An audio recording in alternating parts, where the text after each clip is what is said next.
Okay, so picture this for a second. You're behind the wheel, driving through Alexandria, Louisiana. Maybe you're cruising down MacArthur Drive, passing those brick-and-mortar storefronts that have been there forever. Yeah, the ones you've seen since you were a kid. Exactly. Or maybe you're taking a slow roll down 3rd Street downtown, soaking in that historic charm. It feels solid, doesn't it? It does. It feels permanent. Like, that is the economy. That physical presence feels like the heartbeat of the city. Right. But today, we're unpacking a guide that suggests our eyes, well, they might be deceiving us, or at least they're not seeing the layer that actually matters for survival now.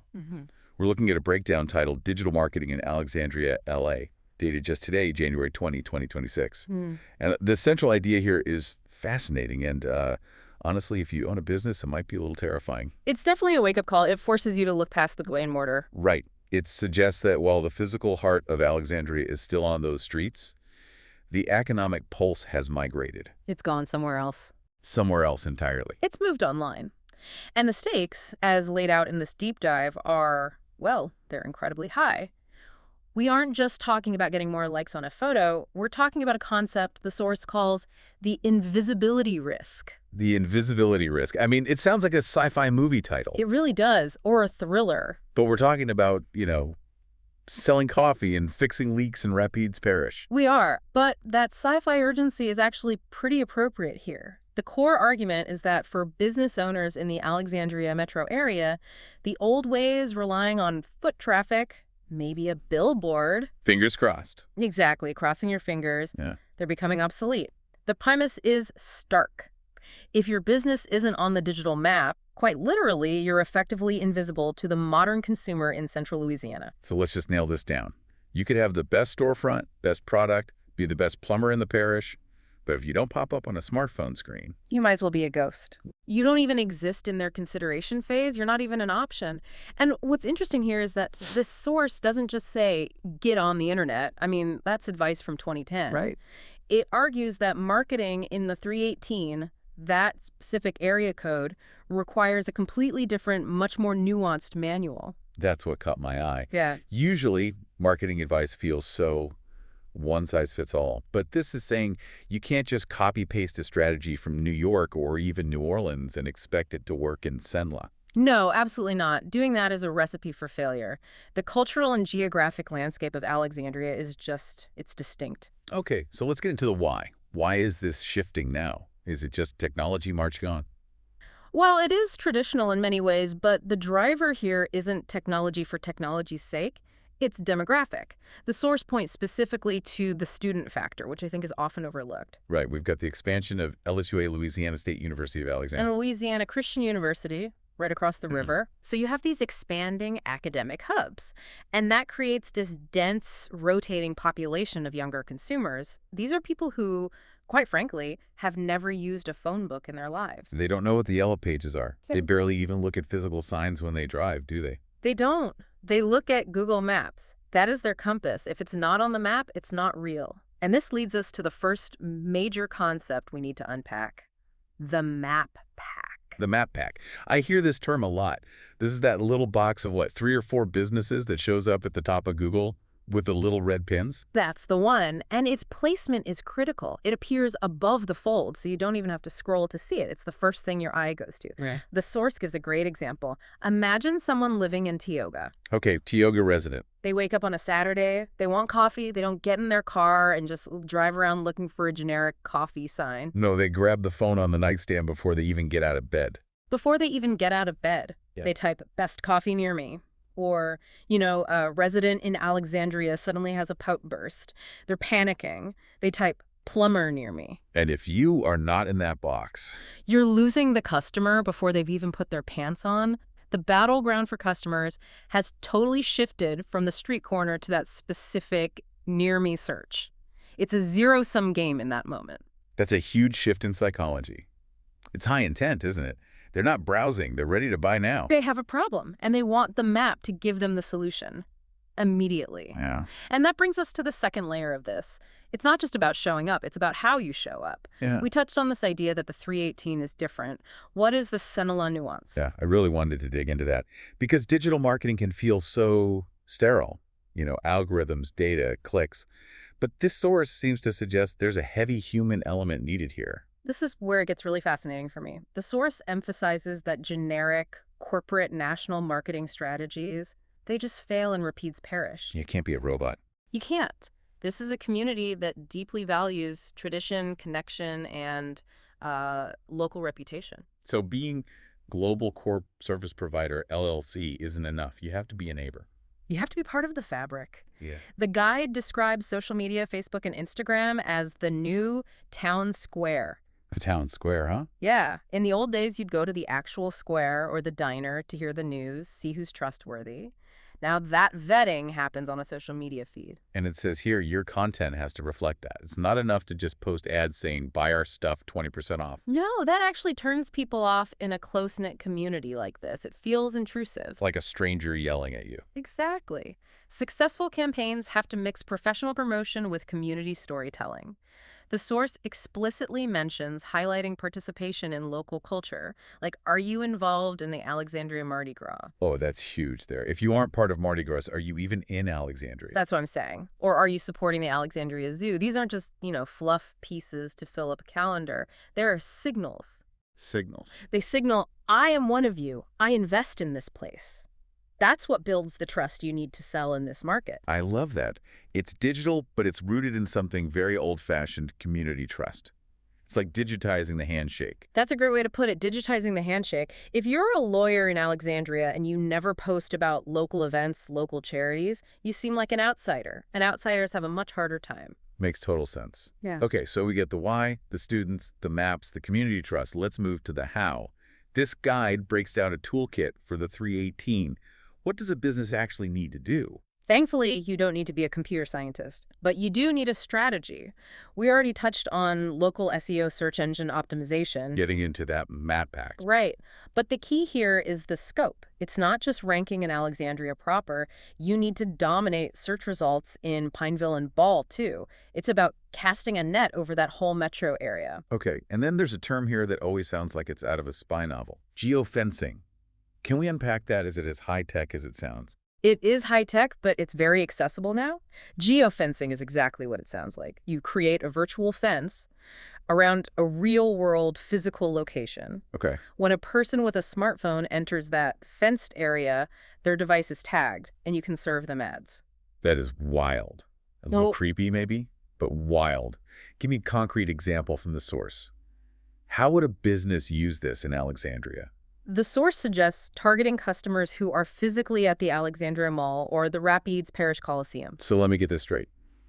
If I'm a restaurant owner and I know there's a big concert at the Coliseum, you can draw a digital fence around the Coliseum. And I can target everyone inside that building with an ad for my dinner special while they're finding their seats. That's exactly it. You're targeting consumers while they are out, spending money, and in a buying mindset. It connects their physical location to your digital offer. That is incredibly targeted. You're not wasting money showing ads to someone sitting at home in another parish. It's pure efficiency. But, and here's the catch-all that fancy targeting fails, if you miss the next tool in the kit, mobile-first design. This goes back to the driving analogy, doesn't it? It does. No. The source makes a specific connection to the infrastructure. Think about commuters on I-49. They're moving fast. Cell coverage can be spotty. If your website takes 10 seconds to load, what happens? They're gone. They've literally driven past your exit. Literally and figuratively. Responsive web design just means the site adjusts to the phone screen and loads instantly. It's not a luxury, it's a requirement for capturing that commuter traffic. Friction is the enemy. If you make it hard, they leave. And speaking of capturing traffic, let's talk about keywords. The guide mentions content marketing with a local flavor. Yeah, this circles back to that Cenla nuance. To rank locally, Google needs to know you are actually local, so your blog post shouldn't just talk about plumbing in a generic way. You're competing with Wikipedia then. You have to be specific. You need to use keywords like Red River, Kisatchie, and of course, Cenla. So, best hiking boots for Kisatchie National Forest works better than just best hiking boots. Much better. It tells the search engine and the user that you are relevant to their specific location. It anchors your digital presence to the physical geography. Speaking of geography, the source makes a really important point here that I want to drill into. The region isn't a monolith. It's made up of what they call micro-communities. This is a crucial distinction. You have to map the market.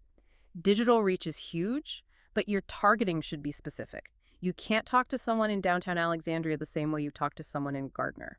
So let's break down that map. What are the zones? First, you have downtown Alexandria. That's your hub for legal, financial, cultural services.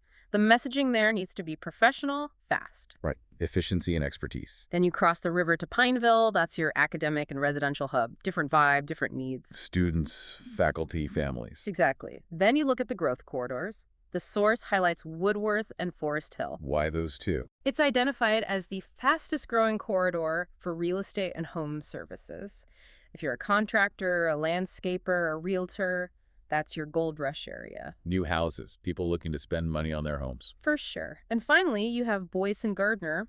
They're further out, more rural, but they are crucial for capturing that rural to metro commuter traffic. People driving in for work or shopping. Exactly. It's fascinating how granular it has to be. It's not just internet marketing, it's voice marketing. It has to be. And speaking of outside perspectives, the source includes this transcript from a podcast called The 337 Business Beat. Yeah, a show based in Lafayette looking at what's happening in Alexandria. I thought that was a nice touch. The neighbor's perspective, what did they have to say? I found this section really telling. A guest on that show points out that people in Lafayette, the 337, often don't realize the digital renaissance happening up in Rapide's Parish. They think of it as quiet. Yeah, and they're waking up to the fact that it's buzzing.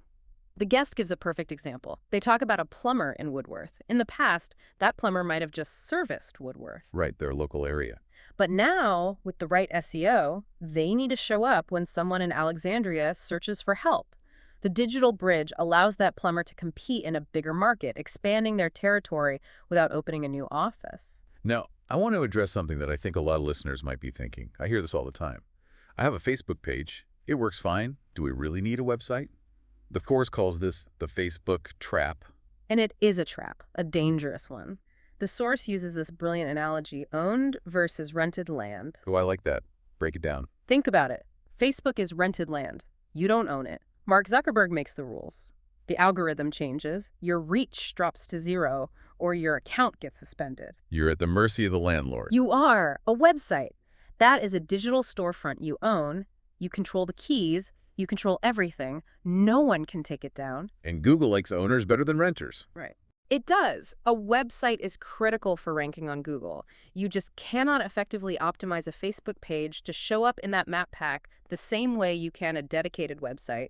Google just trusts websites more. Plus, on your own website, you can do that specific neighborhood targeting you mentioned. Yeah. Like for the Garden District. Absolutely. You can create landing pages that say, we serve the Garden District. That's hard to do on social media without just spamming your feed. Okay, let's talk brass tacks, money. It's expensive. Digital marketing campaign sounds like it costs a fortune. The FAQ section of the source addresses this, and it notes that, yeah, costs vary, but local campaigns in Rapide's Parish generally offer a high ROI. They're way more affordable than national campaigns. You're not competing with Coca-Cola, you're competing with the guy down the street. And the proof is in the pudding. The source has some testimonials that really ground this. Right, there's Sarah J., a boutique owner. She shifted from paper flyers, literally stapling them, to polls, to local SEO, and hit the first page of Google. That's a game changer for a small shop. Suddenly, she's visible to everyone, not just people walking past her door. Exactly. And Mike T., a restaurant manager, he captured that I-49 traffic we talked about just by focusing on mobile-friendly design. He realized people were hungry and driving and made sure his menu loaded on their phones. It sounds so simple, but it's revolutionary for those businesses.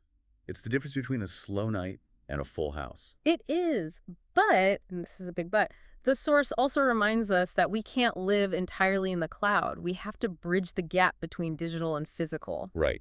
Digital marketing makes the introduction, but the business still requires physical precision. The Force highlights a partner here, particularly for legal matters. Yes, they introduce Lafayette Process Server LLC. And at first glance, you might think, what does a process server have to do with any of this? I was wondering that myself. It feels like a pivot. But it illustrates the interconnectedness of the regional economy. This company bridges Acadiana, the 337, and Central Louisiana, the 318. They handle process service, court filing, document retrieval along that I-49 corridor. So just like the data flows up and down the highway, the paperwork has to flow too. Exactly. Law firms need reliable physical links between Lafayette and Alexandria. You can email a contract, but sometimes you need to physically serve a paper to a person. The digital renaissance supports the physical economy. It doesn't replace it. That's a great point. We can zoom around the internet, but eventually someone has to show up. Someone has to show up. So let's try to bring this all together. We've looked at the near-me revolution, the Cenla nuance, and tools like geofencing. What's a big takeaway for you? For me, it comes back to that contrast we started with. Alexandria's charm is historic. That's not going away. But its survival mechanism has fundamentally changed. The economy has shifted from who you know to who can find you. From the handshake on 3rd Street to the search query in Tioga. Precisely. From the students at LSUA searching for lunch to the shoppers at the Coliseum getting geofenced ads, the whole ecosystem is digital now. And it's moving so fast. That's the part that sticks with me. That's the thing to leave the listener with. The speed of this transition.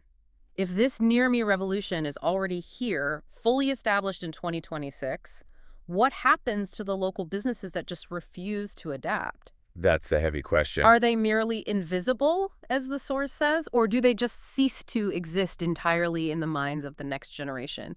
If you aren't on the map, do you even have a territory anymore? That is something to chew on. It's not just about growth. It's about existence. It really is. Well, on that note, we'd encourage you to look at your own local map with fresh eyes next time you pull out your phone. See who's there, and maybe more importantly, notice who isn't. Thanks for diving in with us. Always a pleasure.